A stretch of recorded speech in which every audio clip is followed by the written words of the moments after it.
Қайырлы таң, құрметті достар, қалайсыздар? Үшінші сабаққа да келіп жеттік.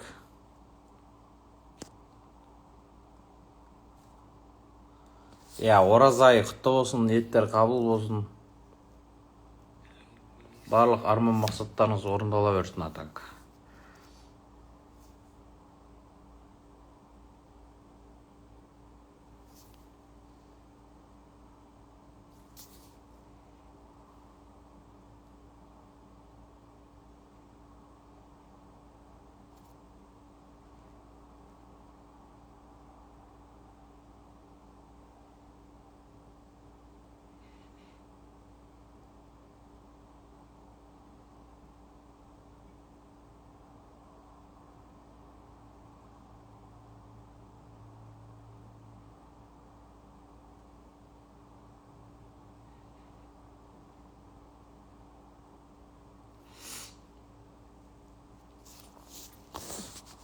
Сабақты бастаймыз.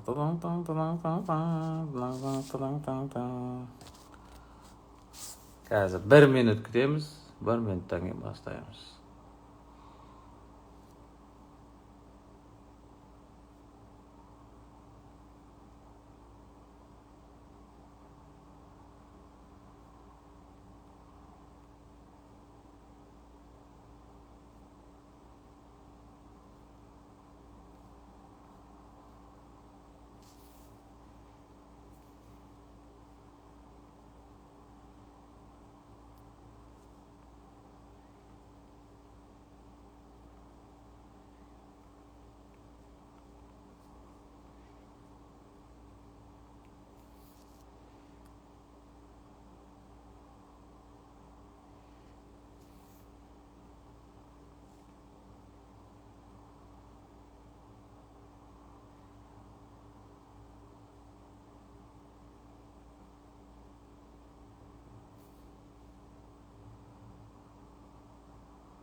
Дайынсыздар ма жалпы сабақ оқуға? Күннен күнге осы азая беретінді таңғаламын ше адамдар білім алуға келгенде кішкене қиналады екен, негізі кәдімгідей. Қиын екен ғой білім алу дегенше халыққа. Сол Құдай қаласа 4-5 сабақпен аяқтаймыз ау деп ойлап тұрмын негізі. 4-5 сабақтан аяқтаймыз. Себебі біз қанша миллион сабақ оқытсақ та, олар бәрібір керегін сыйғанын алады да. Адамдар сыйған білімді ғана алады. Өзіне сыйған білімді. И шамасы жеткен білімді ғана алады да адам. Сен қанша білім бере бер, оның бәрі миына кіре бермейді адамдар. Кеше біреу айтады, сіздің сол 10-15 жылда оқыған біліміңізді 6 айда бәрін үйретіп тастайсыз ба дейді. Мен үйретіп тастаймын, бірақ ол сізге сыймайды да, бәрі сыймайды. Ағып кетеді сыртқа. Сыртқа ағып кетеді. Жатта 1000 адам отыр ғой, 700 деген қайда? 1000 адам отыр. 1000 адамның бәрі ұйықтап жатыр демек. Аш болуымыз керек қой білімге. Ол күннен күнге көбею керек негіз білім алатын адамдар. Бөлісу керек. Адам сабақ қараған адам бөлісу керек қой жан жаққа. Ол таратпайды деп өзі көріп алып отыра береді да. Көрдіңіз ба? Бере бергенде бере бермеймін ғой. Сол үшін не үшін мен сатады дейсіздер. Сатып алған адам ол өзіне сыйғызады. Бәрі сыйғызуға да. Ақша шыққаннан кейін не істейді? Қадірі болады білімнің. Тегін берсең қадір болмайды. Тегін берсең осылай далаға ағады мына крандағы су сияқты. Сондықтан айналайындар сатамыз енді 2 күннен кейін. Чатта жоқ болсаң, чатқа кіресіздер енді, не істейін. Айттық қой қанша рет. Чатқа кіріңіздер деп. Парақшадағы видеоларды қарап зерттесіңдерші, мен не айттым, бұл сабақ қалай басталды, история қалай болды, қай группаға кіру керек, о жерде не болады, бәрін зерттеп, бір талпыну керек қой адам, көрдіңіз ғой. Талпынбағаннан кейін осылай болады. Чатта жоқпын, не болады, анау деген әңгіме басталады да. Сонымен сабақты бастайық онда, жарайды. Қатыссаңыздар да қатыспасаңыздар өздерің қарайсыздар ғой. Квант ақша тегін курсы 3-ші сабаққа келдік. 5 сабақтан кейін бітеді ертең. 2 күн шыдаңыздар, ертең 4-5 сабақ болды. Сонымен аяқтаймыз. Қараған адамдар қарады, қарамағандар өздеріңіз қарайсыздар енді. Өздеріңіз көресіздер ғой. Біз беріп өзіміздің міндетімізді, өзіміздің Құдай алдындағы, адам алдындағы, әлем алдындағы, вселенныйдың алдындағы міндетімізді, миссиямызды орындасақ болды. Ары қарай сіздер де өздерінің миссияларын орындау керек. Құдай сіздерге берді, бүкіл әлемнің мүмкіндігін берді, білімін берді. Енді оны пайдаланбасаңыз, сізге просто не болады да. Жауапкершілік сізде қалады. Мен өзімнің беріп тастаймын. Ары қарай қабылдамау, оны қарамау, сіздің міндетіңізде. Құдайдан ертең сұрай алмайсыздар да, маған білім берші, білім беретін адам кездестірші, жіберші деп айта алмайсың Құдайға. Потому что саған жіберді, сен оны қабылдай алмадың. Сондықтан косячник сен боласың. Так что давайте онда. Көздерімізді жұмамыз, жайлап. Жұмбастан бұрын түсіндіріп жіберейін не болатын. Квантовый расширение деген техника бар. Квантовый расширение. Сіздің жаңағы энергетикалық кеңістік сыйымдылығыңызды, ақша сыйымдылығын арттырады. Сізге көп ақша келу үшін сіздің емкістікті кеңейту керек.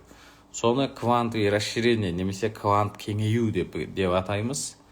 Біздің мақсатымыз сіздің көп энергия сізге сыю үшін сіздің полияңызды кеңейту керек. Сіздің полияңызда қазір тек қорқыныш, күмән, ақшалай өзің ақ блоктар бар да, неше түрлі ақшаға деген блоктар бар.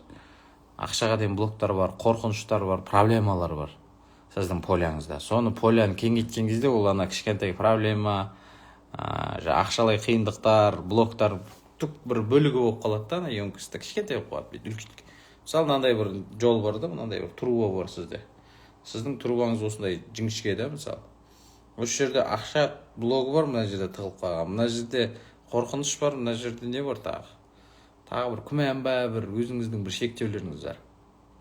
Мына жерге ақша сыймайды ғой, ақша тапқыңыз келеді, бұл жерге ақша сыймайды да, мына жерде пробка болып жатыр. Енді мынаны бүйтіп көбейткен кезде мына бұрышта қалады да, қасынан ақша өтіп кете береді олай. Фук ет. Мынау еленбей жоқ болып кетеді. Бұны не істейміз? Көзді жұмамыз. Көздеріңізді жұмамыз. Иіндеріңізді, осанкілеріңізді туралайсыздар. Арқаларыңызды, осанкілеріңізді туралайсыздар. Осанканы туралаған кезде адам бір өмірге деген құлшынысың пайда болады да. Өмірге деген құлшыныс пайда болады.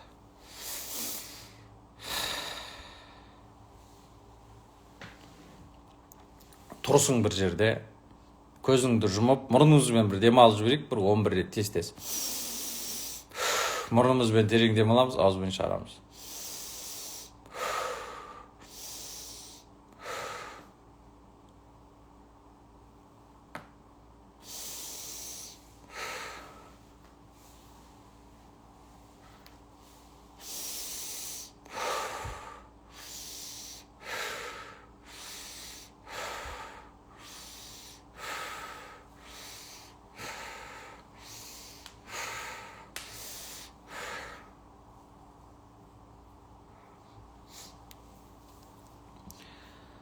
Енді сіз бір жерде тұрсыз, сіз елестетіңіз, сіздің айналаңызда бір энергетикалық сфера бар да, энергетический сфера тұр сіздің айналаңызда.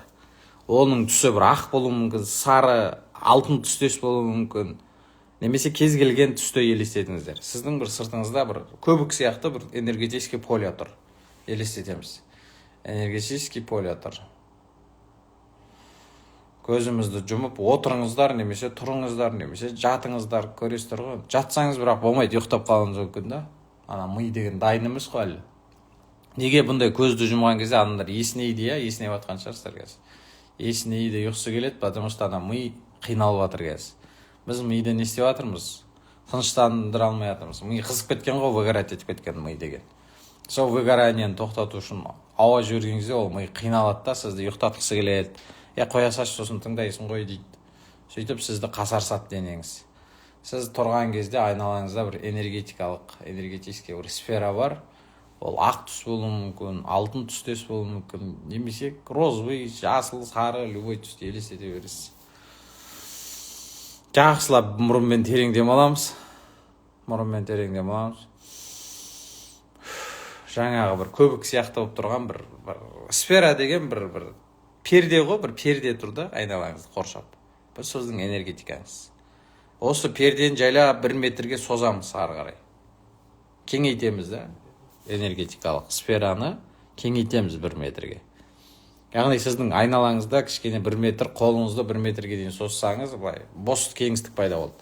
Төбеңізден, астыңыздан, үстіңізден полный, жан-жағыңыздың бәрінігінде 1 метрге кеңейді, жаңа бір көбік сияқты бір перде. 1 метрге кеңейді. Мұрнымызбен терең 11 рет асықпай демалайық. Мұрнымызбен. Мұрнымызбен терең демаламыз. 3 секунд мұрнымызбен демалайық. Сосын 3 секунд ұстап тұрамыз. Сосын 3 секунд шығарамыз. Кеттік ал.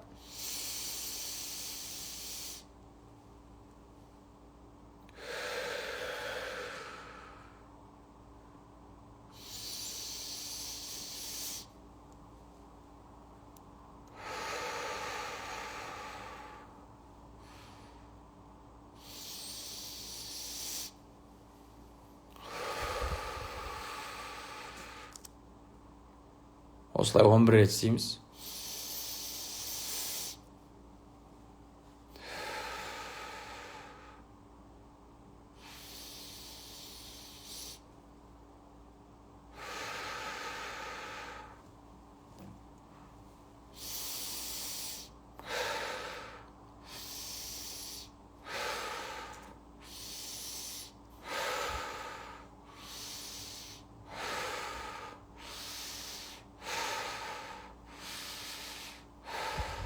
Рет болды. Жаңа сыртыңыздағы перде 1 метрге емес, енді 5 метрге кеңейді. 5 метрге кеңейіп жатыр. 5 метрге кеңейтіңіздер. Жайлап кеңейіп жатыр, сіздің жүрегіңіз кеңейіп жатыр, сіздің білім алуға деген миыңыз кеңейіп жатыр деп елестетіңіздер. Миыңыз дайын болып жатыр, жүрегіңіз кеңейіп жатыр, тәніңіз кеңейіп жатыр, энергияңыз көбейіп жатыр денеңізде. Ақша кеңістігі, яғни сіздің бұрын жабысып тұрды да ана сфера сізге. Ақша симат бойынша толы блок болды. 1 метр болғанда енді сәл-пәл ақша салатын бір қуыс, бір пространство, кеңістік пайда болды. Енді 5 метрге кеңейттіңіз, ойлаңызшы, 5 метр. Енді 10 метрге кеңейтіңіздер, жаңа сфераны 10 метрге кеңейтіңіздер, 10 метрге. 10 метр. 10 метрге кеңейіп жатыр. Ойбай, 10 метр деген кәдімгі үлкен ғой, кәдімгі үлкен комната ғой, үлкен залды, үлкен кругтың ішінде тұрсыз да, былайша айтқанда 10 метрлік, радиусы 10 метр. Оң жағыңа қолын созсаң 10 метр, сол жағыңа қолын созсаң 10 метр, аспанға қарасаң потолок 10 метр. Астыңа қарасаң, астыңда да 10 метр бар. Сен ортасында тұрсың. Айналаң бәрі 10 метрлік бір кругтың ішінде тұр. Диаметрі 20 метр, радиусы 10 метр кругтың ішінде тұрмын дейсаңыздар, сфераны круг деп елестете салайық. Ато қуамыз қазір. Енді 20 метрге кеңейтіңіздер. 20 метр үлкен бір ангар сияқты 20 метр бола ма, примерно ангар. Үлкен бір склад. Үлкен бір дөңгелек 20 метр, радиусыңыз 20 метр, диаметріңіз 40 метрлік үлкен кругқа айналдыңыз. Шар ғой, шардың ішінде тұрсын. 20 метр, бұлай да бұлай 20 метр.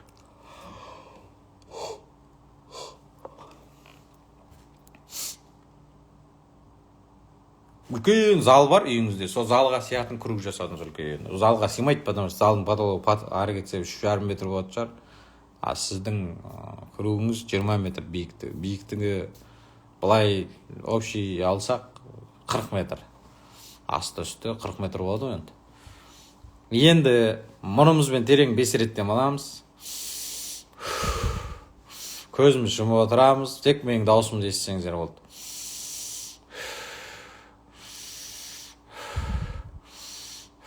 Енді жаңа сфераны дәлше кеңейтеміз. Сіздің бүкіл қалаңызға жететіндей кеңістік пайда болды. Бүкіл қаланың ішін, сіздің энергетикалық сфераңыз бүкіл қалаға жетеді. Жаңа өзенде тұрасың ба, жаңа өзенді полный сен алып тұр сенің сфераң. Сенің кеңістігің бүкіл жаңа өзенге жетеді. Қалаң Сәтпаев па, Сәтпаев полный алып тұр. Қалаң Атырау ма, Атырауды полный алып тұрсың. Қызылорда қаласы ма, Қызылордадан полный алып тұрсың. Шымкент қаласы ма, бүкіл Шымкентті алатын сенде кеңістік бар. Алматы ма, ойбай, бүкіл Алматы тау-пауымен қосып алып қойдың. Астанадан алып қойдың. Талдықорған, Тараз, Шымкентті айттым.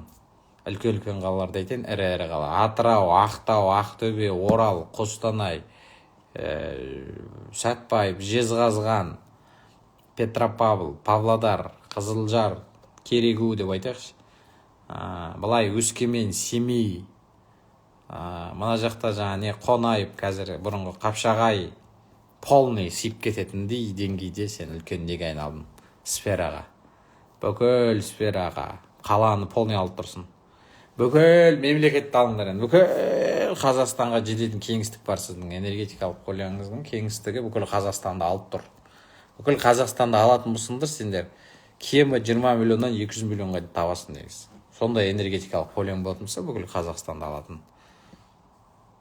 Өзіңіздің қаншалықты күшті, өзіңіздің қаншалықты кеңпейіл, өзіңіздің қаншалықты ақкөңіл, өзіңіздің қаншалықты энергичный екендеріңіз сезініңіздер. Бүкіл Қазақстанға влиять етіп тұрсыз, бүкіл Қазақстанға әсеріңіз тиіп жатыр. Бүкіл Қазақстанда ең күшті, мощный адам сізсіз. Бүкіл огромный, үлкенсіз, ірі адамсыз, тау тұлғасыз былайша айтқанда. Ірісіз, үлкенсіз, білімдісіз, энергия көп, ақша көп, полный барлығы бар. Ощути, как ты становишься огромным, дейді, мощным, влияющим на все поле вокруг деп тұр ғой, көрдің ба? Сен нені қалайсың, нені елегің келеді, бәрі, не қалайсың, сенде бәрі бар уж. Сенің бұл это твоя новая нормальность дейді. Бұны сенің қалыпты жағдайың, жаңа сенің қалыпты планкың сол болып кетті. Не қалайсың, бәрі сенде бар уж. Барлығы сенде бар. Барлығы сенде бар. Сен бүкіл Қазақстанды не қылдың? Сфераны кеңейтеміз, әлемге дейін кеңейтіп жіберейік болды. Патологына шығарайық. Бүкіл әлемге жететін, бүкіл жер шары сияқты үлкен сфераның ішінде тұрсың сен. Бүкіл жер шары сиып кетеді сенің кеңістігіңе. Қаласаң бүкіл жер шарында не бар, бәріне қол жеткізе аласың.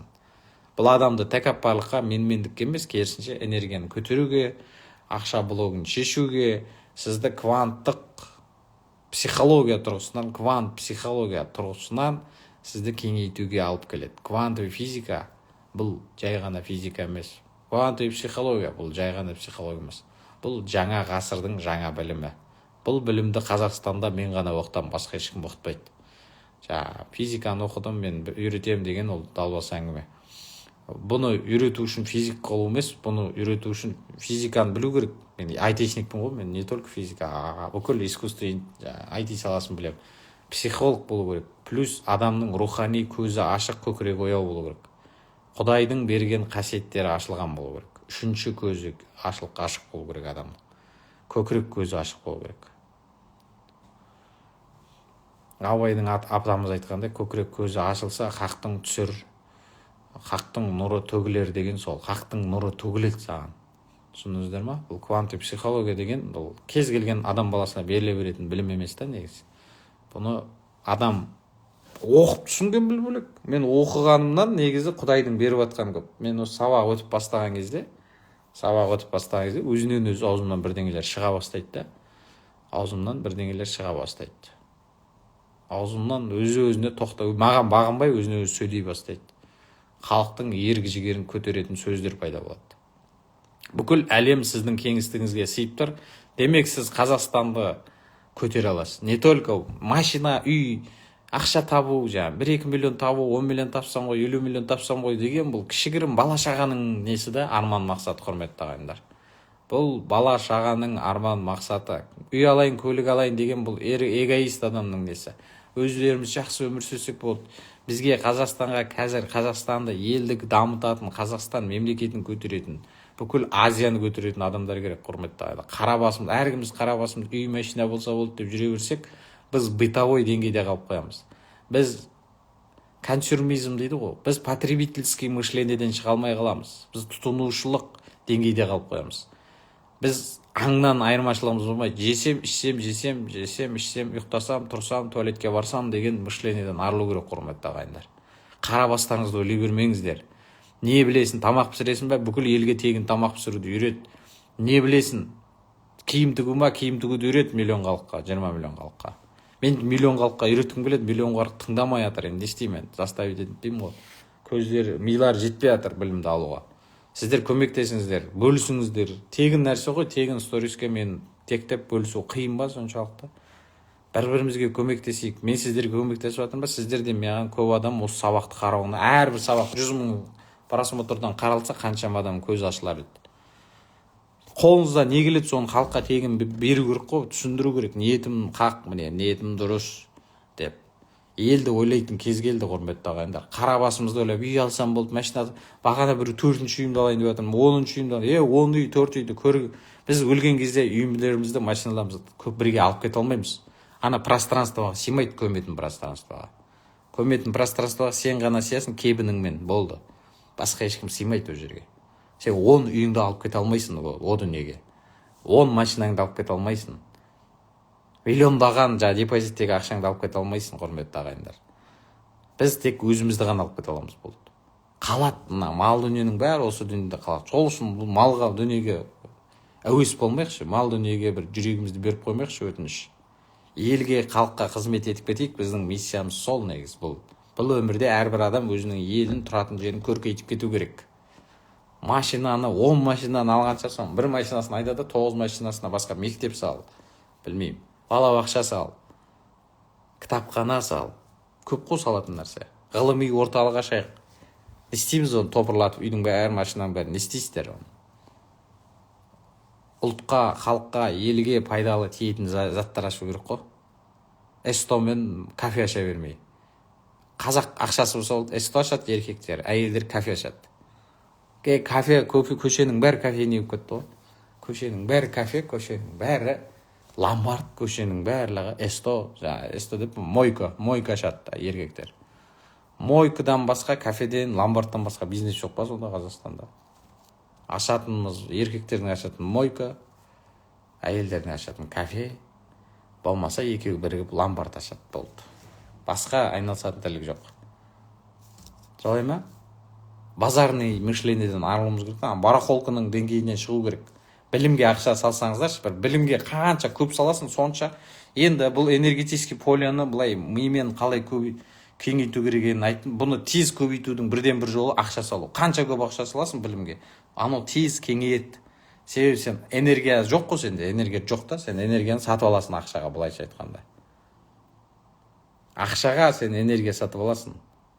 Сол энергия, ақша кірген кезде сенің блоктарың автоматты түрде былай кеңейеді. Яғни мен 5 миллион бердім, 5 миллионға не білім алам деген кезде, сен 5 миллионға сай білім сенің денеңе сияды. Тегін алған кезде сен бір ары кетсе бір миллион теңгенің білімі сияды да саған. 500 мың білімі сияуы мүмкін. Бірлер 100 мыңның білімін алуы мүмкін. Бірлер 500 мың, бірлер миллион теңгенің білімін алуы мүмкін. А сен 5 миллион, 10 миллион, 50 миллион, 100 миллионға білім алған кезде, саған соған сай білім кіреді. Сол үшін мен қымбат төлеген адам көп деңгейге жетеді деген сол. Сенің сосын білімге салған ақшаң 3 күнмен 3 жылға дейін действовать етеді екен. Срок годности 3 жылға дейін действовать етеді білім. 1000 күнге дейін ол сіздің денеңізді тұрады екен да ол. 1000 күн бойы саған не береді? Былайша айтқанда дивиденд береді ана ақша, білім ше. Қандай 1000 күн тоқтамай дивиденд береді, алған білім. Кемі 1000 күн. Ол ары қарай 10.000 күн беруі мүмкін. Бірақ 1000 күнде сіз кәдімгі значительный дейді ғой, көзге көрінерлік несін аласың, результатын сезінесің. Сол үшін ақшаны үй ала бермей, 4 үйі бар адам қайтарайын, 2 үйіңді сатып жіберіп, 2 үйді саяхатпен білімге салшы. 8 үйің болса 4 үйін сатып жібер, 4 үйді жетеді ғой саған. 5 машинаң болса 2 үйін сатып жібер де біліммен саяхатқа сал. болды. Сен кеңейесің. Уже сен 5 машина алатын, 5 машинаның есі дұрыс адам ала ма? Есі дұрыс емес адам алады. Тентек темір жинайды деген сөз бар. Тентек темір жинай береді да. Потому что идея жоқ басқа. Ақшаны қайда салуды білмейді, қалай көбейтуді білмейді. Сондықтан құрметті ағайындар, көздерімізді ашамыз. Болды, сіздер уже влиятельный болдыңдар, огромный болдыңдар, күшті болдыңдар. Кәдімгі жаңа деңгейге шықтыңыздар, бүкіл әлемдік деңгейге. Енді осыны қолдану үшін, осы білім айтып отқан нәрсе миыңызға сию үшін ақшаны саласыздар аямай. Ақшаны салып өсіп өссеңіздер, олай тегін өсу болмайды енді, құрметті ағайындар. Енді бір машина алуға, бір үй алуға жетеді мына білім спокойно. Бірақ сіз тек консюмерский мышлениемен, потребительский мышлениемен өмір сүремін десеңіздер, бұл сабақ жетеді. Ағай елге, қоғамға қызмет етейін, ақша деген шектеу вообще алып тастайыншы, менің өмірімде ақша деген проблема болмау керек деуді қаласаңыздар, онда білімге ақша салсын. Маған ғана төле деп жатқан жоқ, басқа біреуге бар, көп қой адам. Кім көңіліңе жағады, соған төлеш. Главное, білімге ақша салшы просто. Енді сізде сенімділік пайда болды, харизма пайда болады, влияние пайда болады. Сіздің өміріңізге енді үлкен мүмкіндіктер, үлкен ірі адамдар, тау тұлғалар тартылады.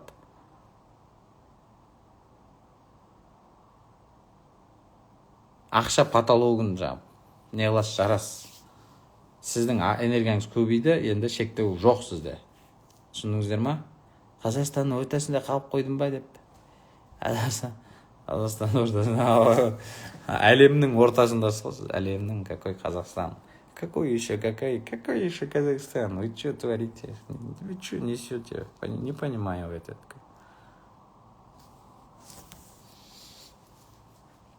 $1 миллион мен 100 миллион табудың 7-ші техникасы, кеше 6 техниканы өткен болатынбыз.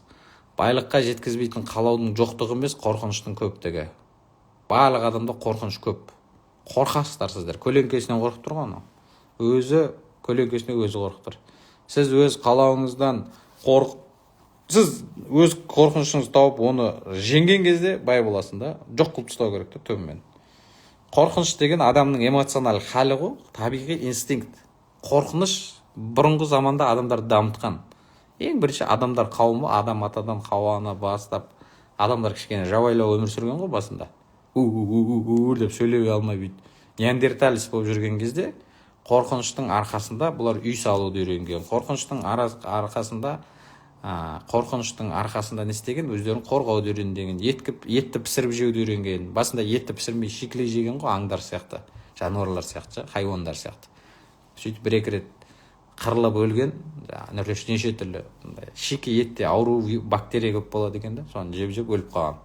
Сосын ойланған, отқа пісіріп жеу керек екен, что-то болмайды екен деп, от жағуды үйренген, аң аулауды үйренген, бала шағаны бағуды үйренген. Сол кездегі әйелдерде женский энергетика қандай болған деймін да, күйеу деген таңертең тұрады да аң аулауға кетіп қалатын болған. PlayStation ойнап, YouTube қарап, Зеленскийдің, Трамптың, екі әлемдегі шоуменнің приколдарын қарап отыратын болмаған олар. Өткенде Зеленский мен Трамп қырылысып жатыр. Адамдардың бар, ойбай, Трамп Зеленскийді сатып кетті ма, немесе Зеленский дүкеңдеп Трампқа қарсы сөйледі ма деп не қылып жатыр да, талқылап жатыр да, кәдімгі беріліп кәдімгі какой-то екеуінің біреуі бір президенті сияқты. Мен айттым, екеуі де шоумен ғой, екеуі рөл ойнап жатыр. Анау өтірікке типа Украин халқына, адамзатқа жақсы болып көрініп жатыр Зеленский деген. А Трамп типа мен әлемде номер 1-мін деген астыртын жеткізіп жатыр. Бір жағынан Путинге, екеуінің қырылып қалған Путинге приятно ғой, соны көрсетіп жатыр деп едім. Шынымен сондай екен ғой. Ертесіне ChatGPT-ден біреу сұраса, айтады, шоумен, біреу КВНчик, біреу телевидениенің адам. Соны бүгін біздің кедей қазақ, тізесі көтен жалтырап отырған, жыртылып жатқан қазақтар соны талқылап отырады, қазақтың еркектері. Сен Трамп не тең? Сен Трамп дегеннің Т деген әрпінде түсінбейсің ғой. На то пошло, Трамп екеуміз бір күнде туғанбыз. Ол да 14 маусымда туған, мен де 14 маусымда туғам. Тура Трамптың характері сияқты менің Трамп. Кейде қалжыңдасып добрый отырам, кейде айыр-байыр жіберем. Тура Трамптың мінезі сияқты, непредсказуемый дейді да бұндай адамдарды. 14 маусымда туылған. Біз близнециміз. Близнецилер өте тік мінезді болады, және өте құбылмалы болады, құбылып тұрады. Бір күн добрый, бір күн былай, бір күн былай. Кейде бір шөл, кейде көл дейді. Сосын пятерка. Біз любой жерден выгода көздеп тұрамыз. Любой жерден ақша табамыз. Любой жерден сатып кетеміз, тауарды сатып жібереміз, қызмет сатып жібереміз. Зеленский дегенде енді образ ғой, образға кіріп алған мужик қой, патриоттық бірдеңе киімдер киіп алып кетіп образға кіріп алған адам. Сондықтан қорқыныш деген ол адамның ол не сөйлеген білмей қалатын дәрежедегі адамды президент қылып қоймайды, құрметті ағайын, тем более әлемдегі нөмір один мемлекетке. Ол әдейі сондай образ, ол ақымақ емес қой. 70-80-ге келген шал не сөйлеген білмей қалады деген, ол кішкене қара халыққа солай көрсетеді, қара халық соған солай ойлайсын деп. Сөйтіп ойлағаныңыз сіздің оларға выгодно. Ол ақылды адам ғой, 2 рет президент болып отқан адам. Оның артында үлкен делегация тұр, оның артында үлкен әлемнің бүкіл еврейлері тұр. Түсіндіңіздер ме? Так что сіздің ақылыңыз жеткен затқа Трамптың ақылы жетпейді дейсіз ба? Сіз больше ақылсыз ба сонда Трамптан? Әдейі істейді ғой, әдейі сол сыбайды шулату үшін. Политика ғой, политика деген шоу, құрметті ағайындар, шоу. Қалаулым деген шоуды білесіңдер ме? Тура сол шоуды политика деген екеуі бір дым айырмашылық жоқ. Политикада мен айтпадым, айттым деп әдейі айтады, халықтың жынына тию үшін, халықты назарын аудару үшін. Мен айтпадым, мен айттым деп. О жерде бір беткейлік, мен айтқанымды орындаймын, айтамын деп ондай бір беткейлік жүрмейді Зеленский сияқты. Политика ғой, политика деп ат айтып тұр, саясат ол солай. Қорқыныш адамның эмоционалдық халі, табиғи инстинкті, табиғи инстинкт. Біз табиғи инстинкт. Суыққа келген кезде жаураймыз, ыстық келген кезде терлейміз, оның бәрі табиғи инстинкт. Яғни суықтан қорқып үй салып алдық, басқа елдермен соғыса бермейік деп границаны белгілеп алдық, паспорт ойлап таптық, мемлекет ойлап таптық, ту ойлап таптық. Неше түрлі конвенциялар, неше түрлі біріккен ұйымдар, ЮНЕСКО деген сияқты, ЮНИСЕФ деген сияқты, Қызыл ай деген сияқты сондай организациялар пайда болды, бүкіл әлемде. НАТО деген сияқты мысалы. Сондай ұйымдар пайда болды. Бұның барлығы адамның қорыққаннан пайда болған нәрселер. Қорқа берген сайын дамыды. Лифт деген нәрсе, төбеге мініп түсіп жүрем ба деп еріншектік пен қорқақтықтың арқасында ойлап тапқан нәрсе. Пульт деген еріншектіктің жемісі, лифт деген еріншектіктің жемісі, эскалатор деген еріншектіктің жемісі, машина деген еріншектіктің жемісі. Адамдар ерінет жаяу баруға бір жерге, машина ала салады. Тағы қандай неше түрлі қазір роботтар пайда болыр, үй тазалайтын, саған керек болсаң әйел болып береді, күйеу болып береді. Оның бәрі еріншектіктен. Біреуге барып көңіліне қарап үйленіп, соның әңгімесінде терпет ету деген желаниесі жоқ та, сол үшін кукла ала салады. Енді бұл техника қорқыныштар туралы болады. Қорқыныштар туралы айтамыз. Енді қорқыныштың екі түрі бар да, біреу фобиялар бар. Иттен қорқу, акуладан қорқу, жаңағыдай биттен қорқу, масадан қорқу деген сияқты. Биіктен қорқу, бұл табиғи қорқыныштар. Бұл болғаны дұрыс та, бұл биіктен қорқатындар бар, мысалы. Мен биіктен қорқатым, соны жеңдім. Бұл фобиялар. Бұл фобияларды алып тастауға болады, бұлардың да травмалар болуы мүмкін. Сосын бизнеси тірліктерден қорқу бар, мысалы. Рисковать етуге қорқады, ақша салуға қорқады, білім курс сатып алуға қорқады, потому что 2-3 рет курс алған, бір сабақтан артық оқымаған, ол өзін кінәлайды. Сосын өзін кінәлап результат болмағаннан кейін, мыналар алаяқ, сабақ оқытатындар деп оларды кінәлайды. Сөйтіп, біреуді кінәлап жүретін жертвалар бар. На самом деле өзі ақшасын төлеп отқан кезде ойлану керек қой адам деген.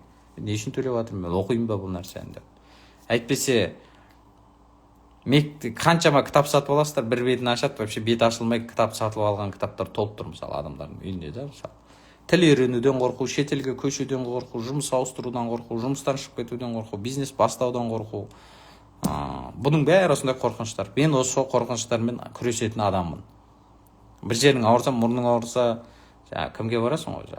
Терапевтке барасың, құлағың ауырса, мұрның ауырса, құлағың ауырса, лорға барасың деген сияқты, тамағың ауырса. Басың ауырса, терапевтке барасың, аяғың ауырса, арқаң ауырса, остеопатқа барасың деген сияқты. Әрбір аурудың өзінің емдейтін адамдар болады, дәрігерлер, квалифицированный. Мен сол бизнеси ауруларды емдейтін маманмын. Бизнес тәуіп па, бизнес емші ма, бизнес бақсы ма, сондаймын. Бизнесті емдеп беремін. Ақша ашылмай жатыр ма, бір-екі рет фук-фук еткізесің, ақша келе бастайды. Сізді қорқытатын дүниелер негізі сізді дамытады.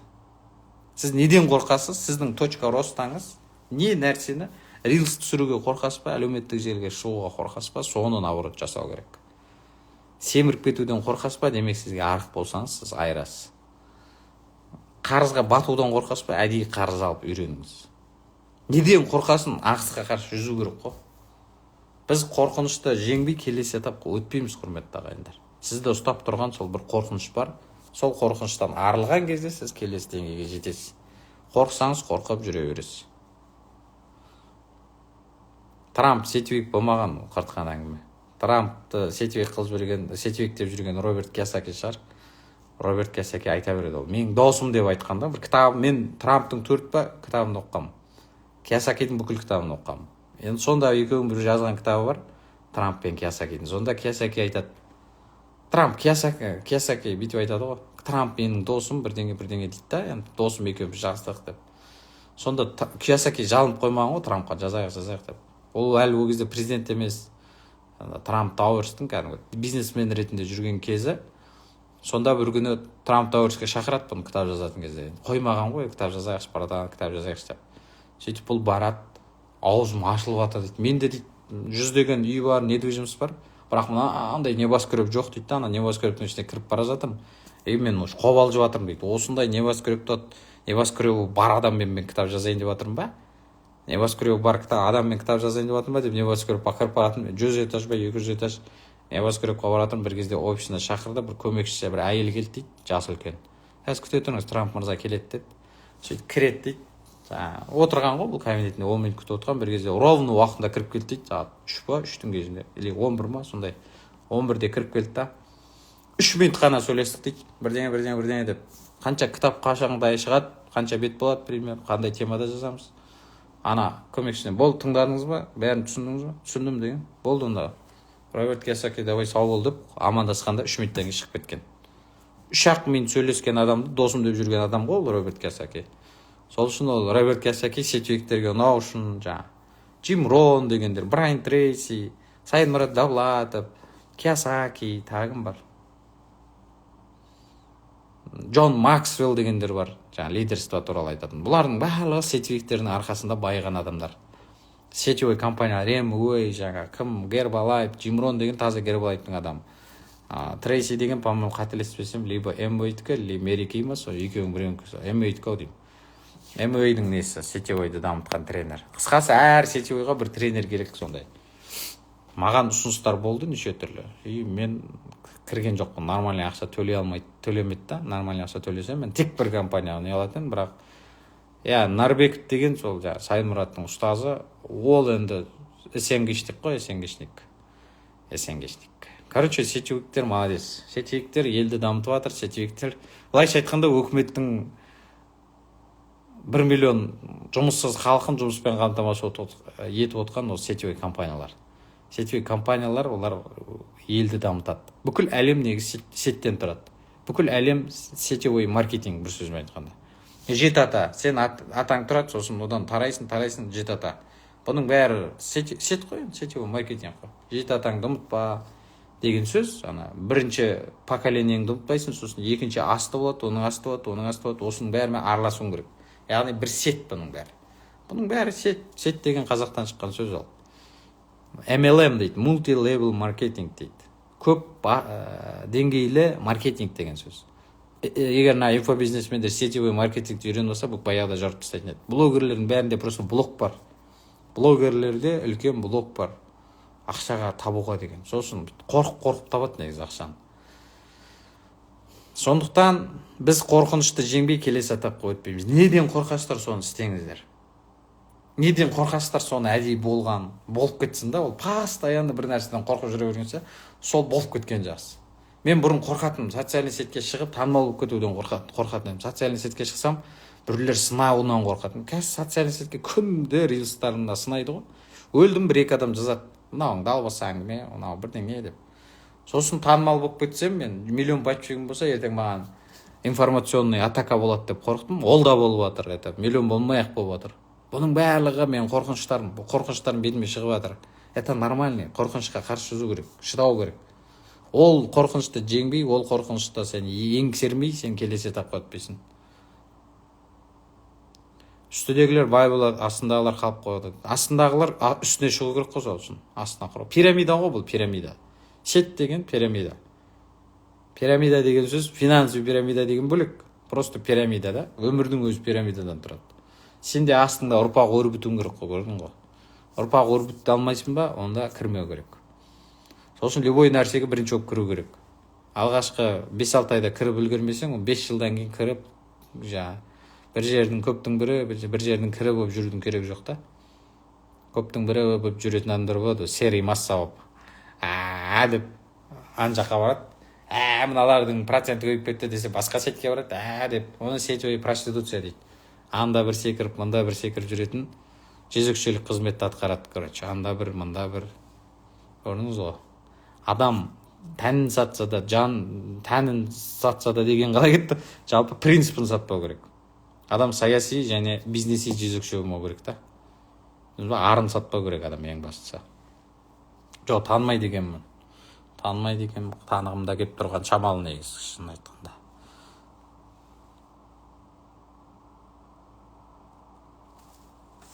Енді адамдар неден қорқады жалпы? Бизнеси қорқыныштар. Шетелге қыдыруға шығудан қорқады, шетелге саяхаттаудан қорқады көп адамдар. Ауылынан шығып көрмеген адам қалаға келуге, Алматыға келуге қорқады. Ойбай, о жақта пробка көп, о жақта өлтіріп кетеді, о жақта атып кетеді, о жақта адамдарды тыңдамайды екен. Сенмен кездесу үшін 1-2 сағат уақыт бөледі екен. Үйіне шақырмайды екен, гостиницада жатады екенсің. Аэропорттан өзің түсіп алып Яндекспен барады екенсің. Енді жүрмейміз ғой, ауылдан пәленше келіп деп бүкіл жұмыс тастап бір күннің. План бар, уәде бар, обязательство бар дегендей. Айтамыз, таксиіңе 5000 теңге салып жүрейін, өзің келе берші айналайын. Олар күтіп алады, потому что ауылда жұмыс жоқ, о жақта тыныш өмір. Соны міндет қылады, ренжиді. Біз күтіп аламыз ғой, Алматыға күтіп алмайды. Ренжімеңіздер енді. Кейде күтіп аламыз, күте алмаймыз. Басқа жақсы жерге көшуден қорқады. Ауылда тұра береді. Менің жеті ата-бабам осы жерде өмір сүрген, как будто бір. Адам деген тал емес, бір жерде өсе беретін. Адам деген ол тірі жан. Қимылдап тұру керек. Біз энергиядан тұрамыз. Энергия деген қимылдаған кезде ғана ол энергия күшейеді. Бір жерде тұра беретін сен бәйтерек емессің жа. Құлсарда тудым, құлсарда өлу керек деген. Құлсарда экология болса кетіп қаласың. Ата-бабаң жатпақ түгіл 77 ата-бабаң жатса да кету керек.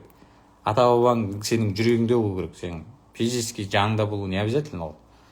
Бізде физически жанында, мен осы ата-бабам өлген жерде менде жүруім керек деген, ол баяғы ескі заманның әңгімесі. Ата-бабаң сенің жүрегіңде болу керек, сенің ойыңда болу керек, миыңда болу керек. Сенің рухы ол сенің жаныңда болу керек. Физически жердің бәрі біздің отанымыз деп қарастырсаңыздар.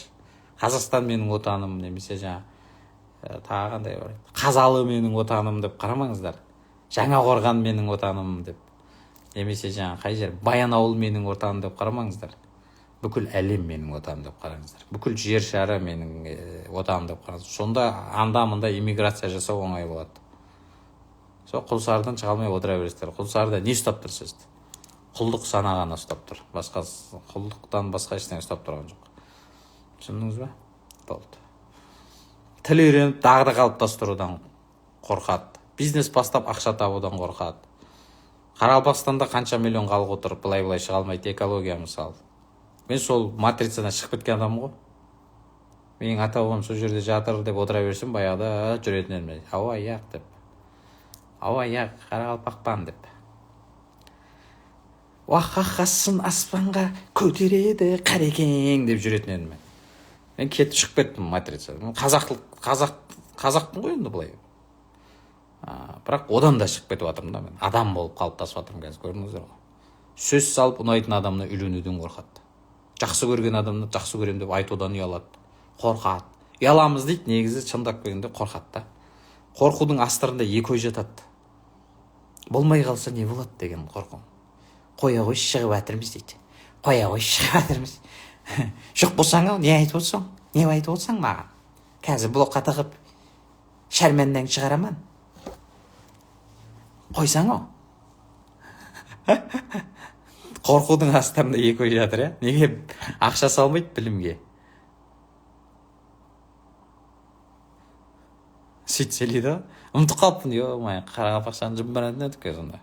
Жұмбарандан ялы деп. Короче, блокқа жауап отырайын, қарекеңдер атака жасап кетеді. Болмай қалса не болады деген сұрақ. Қазір сен бизнеске ақша саласың 1 миллион. Болмай қалса не болады? Болмай қалса маңырап қаласың мұрныңды бүйтіп. зато опыт болады. Мен бір 100 проект жасаған шығармын өмірімде ше, сіздерге өтірік, маған шын 100 плюс-минус 100 проект жасадым. Соның ішінде екеуі ме үшеуі ғана атты ғой, 97-98 атпай қалды. Қаншама энергия кетті, қаншама абырой төгілді, қаншама ақша кетті, қаншама бос уақыт кетті, былайша айтқанда. Өлген жоқпыз ғой, опыт болды. Соны зато мен қазір адамдарға үйретіп жатырмын да. Мен сонда ойландым, мына 98, 97, 98 атпай қалған проекттерді не істеймін мен? Нағып мен бұл темаға кірдім деп өкіндім да енді басында. Сөйтіп ойланып қарасам қазір мен соны мен қазір бір бизнесті 100 түрлі бизнестің қалай 98 түрлі 97 түрлі бизнестің қайтып жүргізсең жүрмейтінін білемін да. Мысалы адамдар сол типичный ошибкалар жасайды екен да. Көп адамның проблемасы бизнесті ақшамен бастау керек деген ошибка.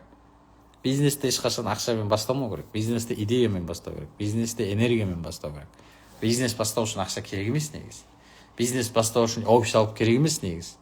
Бизнес алып бастау үшін жаңағы уступчик алып, доска алып, пландар жазатын доска алып, маркер алып керек емес.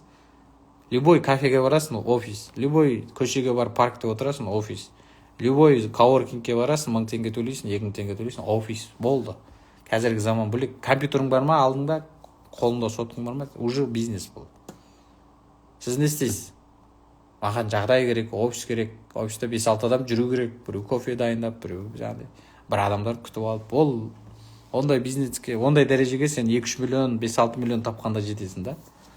Сондықтан бизнес бастай алмай жүрген адамдардың ошибкасы сол бірінші офис алуды ойлайды, екінші жаңағы ИП ма, ТО ма соны ашып алады.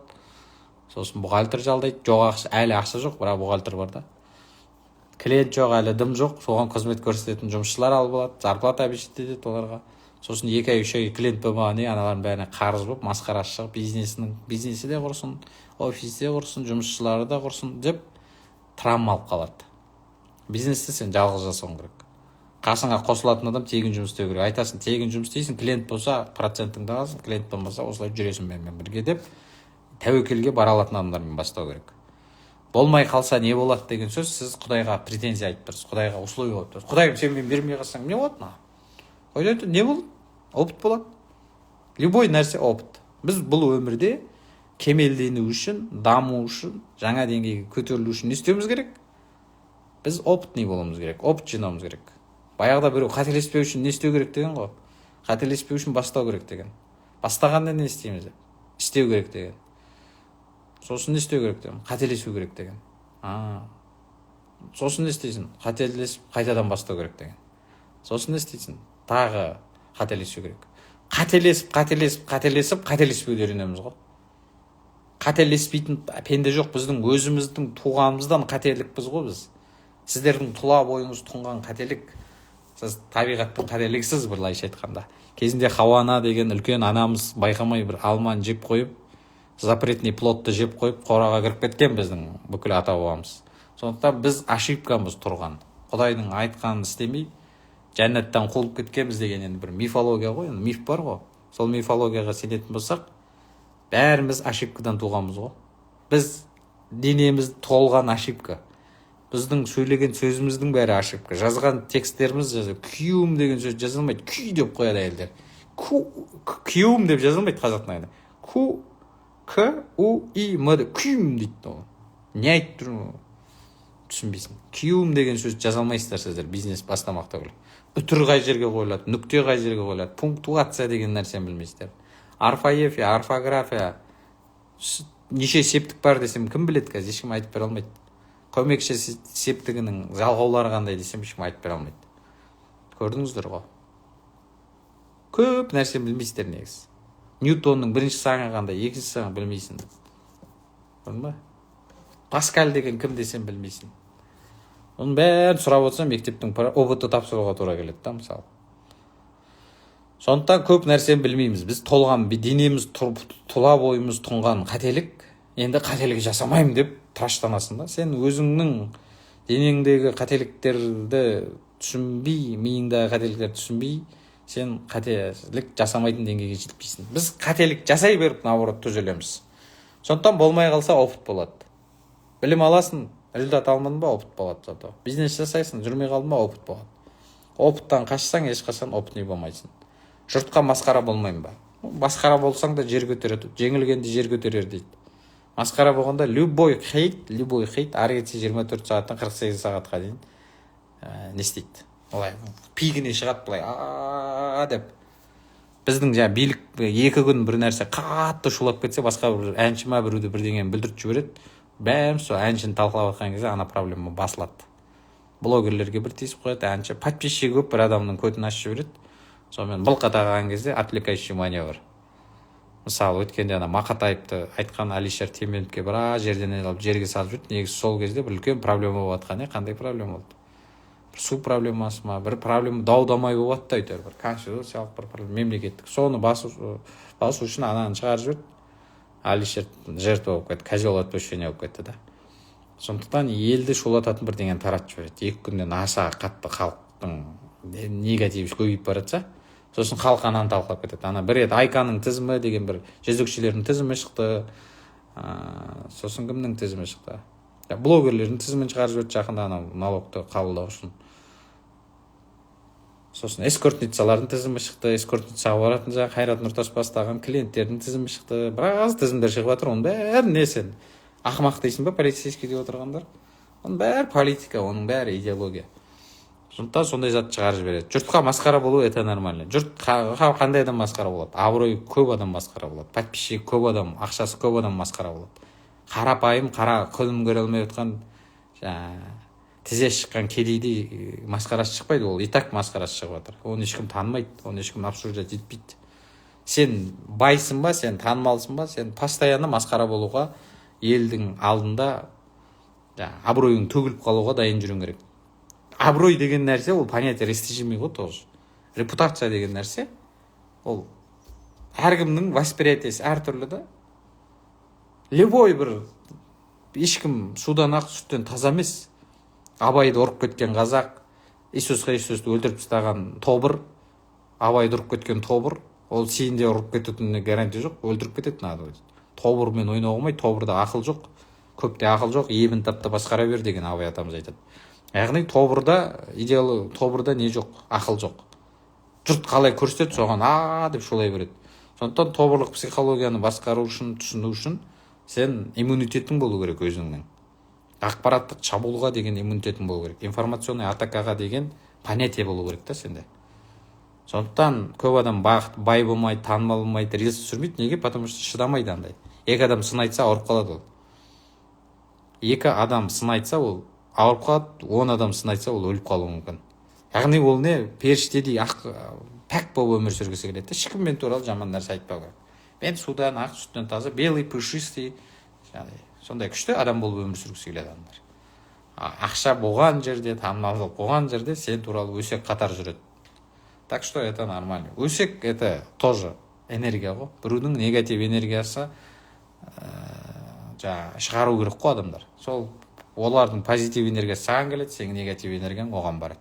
Яғни ол адамдар сені тазалап жатыр табиғи тұрғыдан. Түсіндіңіздер ме? Қорықпаңыздар. Жұрттың несі 24-48 сағаттан кейін басқа тема табылады. Мен енді өзім практикующий адам ретінде айтып отырмын осын. Мен теоретик емеспін, басымдан өтіп отыр ғой неше түрлі жағдайлар. Өліп жатқан жоқпыз. То, что тебя не убивает, сделает сильнее дей ма? Сені өлтірмеген нәрсең бәрі сені мықты қылады. Жұртқа масқара болу это нормальный нәрсе. Жұрттың пікірі құбылмалы, өзгеріп тұрады. Bir күн мақтайды сені, бір күн даттайды. Bir күн мақтайды, ол өзінің энергиясына қарсы. Көңіл күй болмай отса, сен мықты болып отсаң да саған жаман нәрсе жазып жібереді. Көңіл күй күшті болса, мақтайды. Халық деген құбылмалы, сондай өте бір түрлі нәрсе. Сөйтіп солай деңдер, айналайындар. Енді қорқудың 2 шешімі бар. Болмай қалса тәжірибе болады, жаңа айтқандай. Келесте ақылдырақ боласыз, мудрее боласыз, мудрее будет. Қорқудың 2 шешімі масқара болмайын ба? Жұртқа сіздің халіңізге бәрібір негіз. Бар болса бере алмайды, жоқ болса көре алмайды. Олар сіз жақсы не жаман болсын демейді. Негізі бізден өзгеше болмасын дейді да. Сен жұрттан ерекшелендің ба? Сен жұрттан ерекшеленгенің үшін тобыр сені сабайды. Неге сен біз сияқты тобыр болмайсың деп сабайды. Шашыңды жасылға бояп алсам мен мысалы, мен мына жердегі фанат етіп отқан адамдардың бәрі мен ит жеккенге айдап жүреді. Просто шашым сары болған үшін. Жүрегім ақ па, жүрегім ақтығы, менің қанша уақыт берген білімім бәрі бір шетте қалады. Мен шашымды талқылайды қазір ел. Шашымды егер жасылға боясам. Көрдіңіз ғой? Или мұрныма бүйтіп сырға тағып алсам, мына бұқалардық сияқты. Сол сырғаны талқылайды бүкіл Қазақстан. Түсіндіңіздер ма? Адамдар сондай детальдарға мән береді. Адамдар сол мін таққанды жақсы көреді. Адамдар сол жаңа біреудің кемшілігін айтқан жақсы көреді. Потому что өзінің кемшілігімен жұмыс істеу мойындау ол ауыр жұмыс. А біреудікін айту, өзек айту жеңіл жұмыс. Сондықтан өзіңізге көп алмаңыз. Жұртқа сіздің проблемаңыз керек емес. Адамдардың өздерінің проблемасы өздерінен асып жатыр. Бір күн ғой ары кетсе, бір рет мынау оңбағанды білем мен деп айтуы мүмкін да, мысалы, бұл деген оңбаған адам деп айта берсін, это нормально. Сен жұрттың бәрі жаман деп атқанда, сен жақсы болып кетуге мотивация ғой, күшті. Наоборот, одан сайын жақсы болуға тырысасың. Одан сайын күшті болуға тырысасың. Одан сайын бай бол, одан сайын танымал болуға тырысасың. Осылардың айтқаны дұрыс. Егер сен сынып қалсаң, демек олардың айтқаны дұрыс болады да. Түсіндіңдер ме?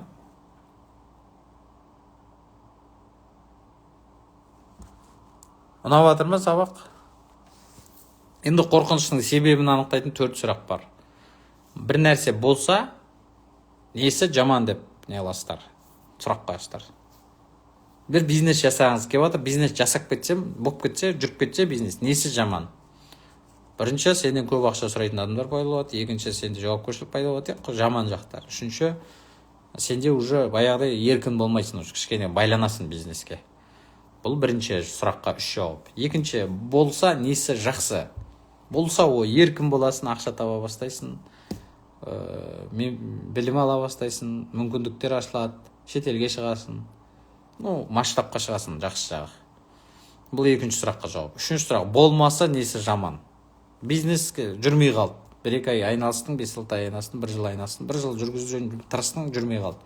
Несі жаман? Жаманы уақытың кетті, энергияң кетті, кішкене 1 жылдық өмірің кетіп қалды. Болмаса несі жақсы? Жақсы жағы опыт болды, сабақ алдың. Сен 1 миллионмен или бесплатно рисковать еттің 1 жыл бойы.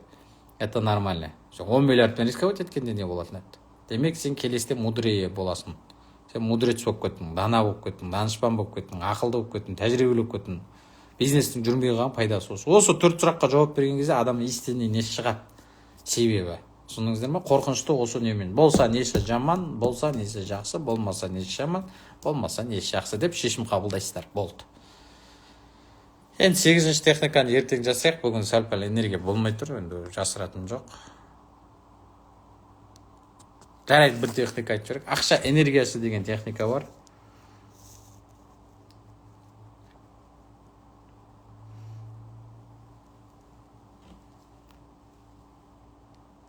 Мына суретті бекер қойып қойған жоқпын. Үлкен үйіңізде крайник тұр да, алтын сияқты крайник тұр, содан ақша ағып жатыр. Бұл енді ақша энергиясын білдіретін нәрсе. Ақша энергиясы деген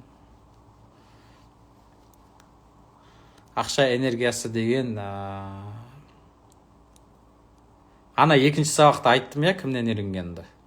Кімнен үйренгенімді айттым. Бір адамнан үйренген жоқпын, 1000 адамнан үйрендім. Бір адамға қатып қалған жоқпын да, жабысып. Сіздер бір адамға жабысып қаласыздар ғой, мен бүкіл 1000 адамды оқыдым. Сол екінші сабақты қарасаңыз, екінші сабақтың екінші сағатында айттым сол. Кімнен білім алдым, не білім алдым, бәрін айттым. Ол темаға оралмай қойық. 5-6 қала берсін, уайымдамасаңызшы, страх потеря болмасын. Түбінде берем ғой. Энергия денег деген, яғни ақша энергиясы деген техника. Мақсаты сіздің ақша энергияңызды не істеу? Ақша энергиясымен байланыс жасау, байланысқа шығу, сосын өзіңіздің вибрацияңызды ақша потогына байлау. Вибрацияңызды соған сай настройка жасап көтеру. Вибрацияңызды ақша потогына сай көтеру. Көздерімізді жұмамыз, 3 рет мұрнымызбен тереңдем аламыз, 3 рет ауызбен шығарамыз.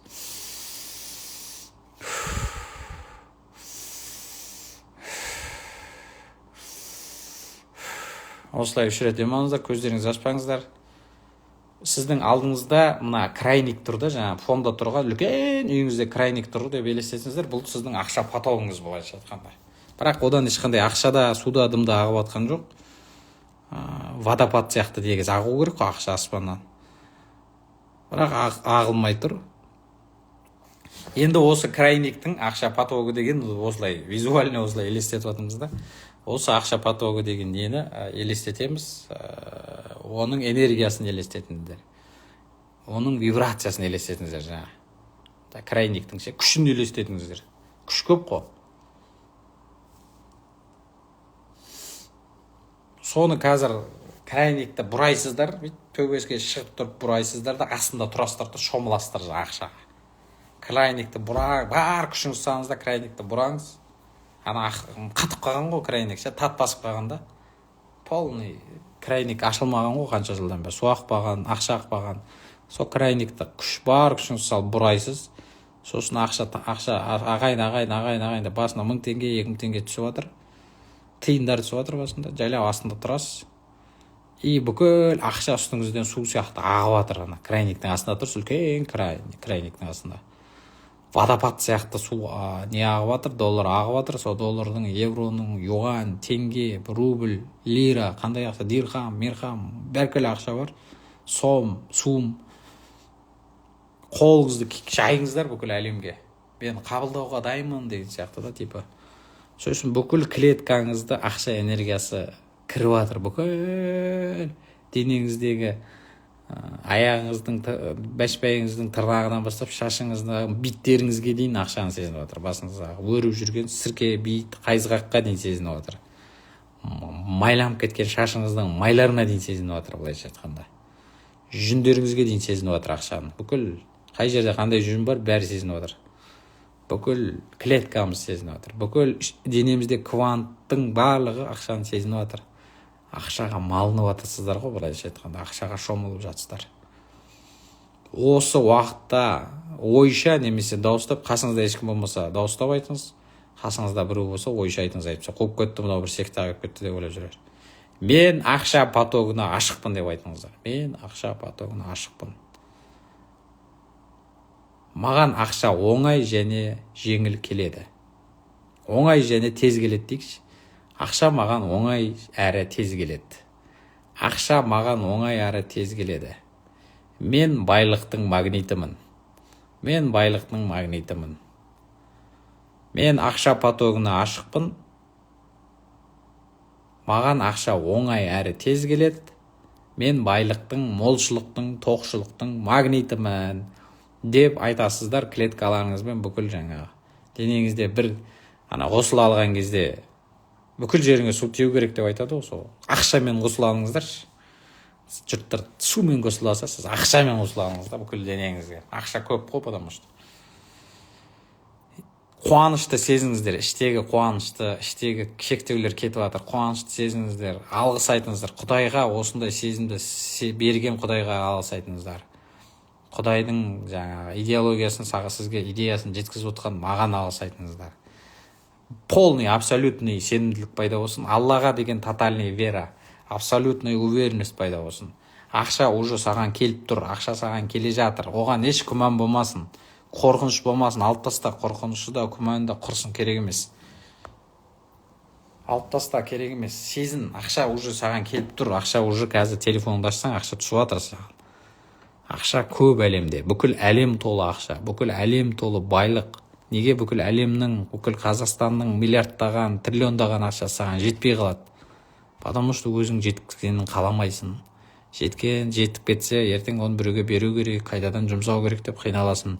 Біз жоқ ақшаны қызғанамыз. Біз ақшаны жұмсауға сараңбыз. Сонан кейін Құдай бізге бермейді. Қолымыз ашық емес, өз-өзімізден айымыз, миымызға ақша салмаймыз, денемізге ақша салмаймыз.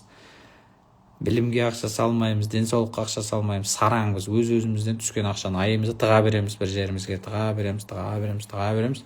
Сондықтан ақша потогы сол кезде жабылады. Ақша айналымда болу керек. Ақша энергия дейді ғой, энергия айналымда болмаса не сасиды. Бір жерде су тұра берсе сасиды, энергия бір жерде тұра берсе ерейді, шірейді да, мысалы. Сондықтан ақша айналымда болу керек. Ақшаны аласын, бересін, алыс беріс дейді қазақ. Алыс берісің дұрыс болса, ақшаның берекесі болады. Ешкімнен ештеңе алмасаң, ешкімге ештеңе бермесең, сен Маугли мен Тарзан сияқты өмір сүресің, Робинзон Крузо сияқты өмір сүресің, островта. Ешкімге ештеңе бермейсің ғой, алмайсың, бермейсің, жабайсың да кәдімгідей. осы қуанышты, алғысшыл күйді, благодарный состояние, сенімділікті, Құдайға деген тотальный вераны сезінеміз. Енді бұдан былай сіздерге ақша тез келетін болады, оңай келетін болады. Ақшаны көтенді қинамай, бір жеріміз терлемей ақшаны табатын боламыз оңайлықпен. Ақшаға деген қорқыныш кетті. Денежный емкость дейді, ақшаның сыйымдылығы артты. Ырзасыздар ма? Әкең үйретпеген, шешең үйретпеген білімді, миллиондаған білімді тегін беріп жатыр ма айналайындар?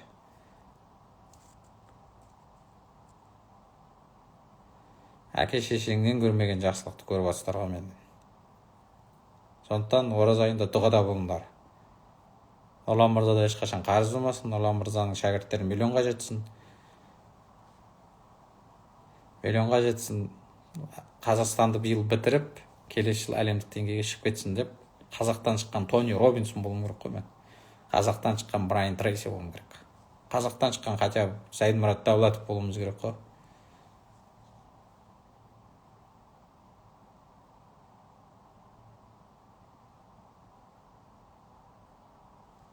Сол үшін сіздер бөлісулеріңіз керек, құрметті ағайындар. Группаларға жіберіңіздер, WhatsApp ана құда жегжаттардың группасына айтыңдар. Құдалар, көп өсек айтпайын, сабақты қараңдар деп айтыңдар. Көршілеріңе айтыңдар. Көршілер ана ЖК-ның проблемасын талқылай бермей, мусорды кім тастады, ана жерге кім кіріп кетті, өзіңе көп алма дейді. Көп алам өзіме, өте көп алам. Сол және сізді әлбетте көшірем. Өзіме көп алам, құрметті ағайындар. Мен көп алмасам, сен көп алмасаң, кім көп алады? Бәріміз чорт болып жүре береміз ба? Көп алмай, сөмірейіп, жалтақтап, құлдық санада өмір сүруіміз керек па? Шәкірттеріңіз миллион болсын дейміз, миллиардер болсын. Әумин. Руслан мырза, Руслан брат, салам алейкум, ат брат, саян. Біреудің бағын қызғанбасаңдар, жігіттің өзімен талассаңдар, бағымен таласпайды. Неге бағымен таласасыздар біреудің? Тағаташтан шыққандар жынды болады негізі. Жынды ғананың қасында туғам ғой мен. Менде жындылық бар да, все-таки. Характер не подарок, так что лучше мен қалыспай қойған. Со мной надо только дружить надо. Воевать не надо со мной. Қиналып қаласың да просто. Аллаға қарсы келмеген үшін ұнап тұрсыз дейді. Аллаға кім қарсы келеді? Аллаға қарсы келетін келіспейтін нәрсе ғой, келіспейтін. Табылаттай бай болыңыз. Мен Бағлаттың несін берсін енді, жолын бермек қойсын, просто абыройын берсін, арқам қозып отыр, арқам қозып. Қосып кетеді. Сабақтық шақтан, бүкіл сабақ сақтап отырмын ғой, неге айта бересіздер? Сабақ сақталып тұр, бірінші сабақта сақталып тұр, екінші сабақта сақталып тұр, үшінші сабақта сақталып тұр. Енді тапсырма үйге. Сабақтағы техникаларды орындаймыз, бірінші тапсырма, екінші сториске мені тектеп, осы сабақтарды бөлісіңіздер. Мына бетті бөліспеңіздер. Бүкіл сабақты бөлісіңіздер. Сосын менторлыққа жазыламыз. Топпен бүгін ертең менторлыққа жазылсаңыздар, топпен 200 000 теңгенің орнына 100 000 теңгемен бүгін ертең жазылуға болады. Ана менің биомда шапкада тұрған номерге жазасыздар, 30-35 деген Айханның нөміріне. 100 000 теңге жазыңыздар. Ертең просто 200 000-ға аласпалы бым. Қаралпаққа келсең айтқан сөздеріңе жауап бересің де. Жауап берем, не деп жауап берем? Любойына жауап берем. Сіз деген кәдімгідей негативке беріліп отырсыз ғой, Құдай сақтасын. Бұл қатал жүрейін. Жақсылық жасап жатырмын, қарекетің деген мен шыққан жерім деп. Жақсылық жасап жатырмын, Қарақалпақ ағайындар. Мен Қарақалпаққа жат адам емеспін. Қарақалпақстаннан шыққанмын. Так что құтырмаңдар. Құтыратындай ештеңе айтқан жоқпын мен сіздерге. Ана Нукс Уйда дегенге тауып алып айтыңдар. Нукс Уйда деген парақшаны тауып алыңдар да, Қарекең дегендер сөйлесіңдер. Мен не істедім, мен сіздерге жаманды жасап жатырмын ба? Қуасыңдар ма? Адамдарға жақсылық жасаған сайын кішкене деңгейі төмен адамдар қабылдай алмай ма? Әлі мен жаман нәрсе айтып отырмын ба?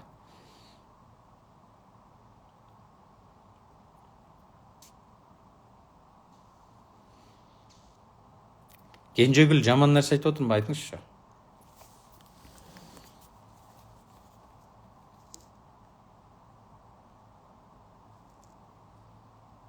Етібар бермең дейді. Бәсе, етібар бермеу керек ондайларға.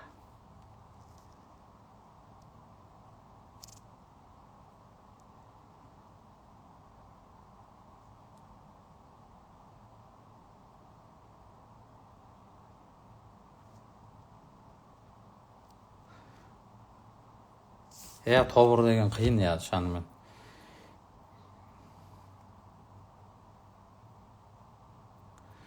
Тобырлармен жұмыс істеп жатырық қой, кәдімгідей, Құдай сақтасын.